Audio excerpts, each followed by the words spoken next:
niin näytti näkemästään. Parts naksautti sormiaan.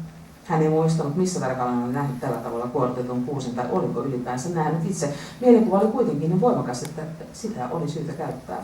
Samalla vahvistettiin negatiivista käsitystä joulukuusesta ylipäänsä, sekään ei ollut huono asia. Oliko hän löytänyt oikean sävyn? Parts muikisti suutaan. Ehkäpä pitäisi lisätä mukaan vielä tarkempia tietoja semminnäkijöistä. Nainen, joka oli joutunut katsomaan tätä irvokasta näytelmää.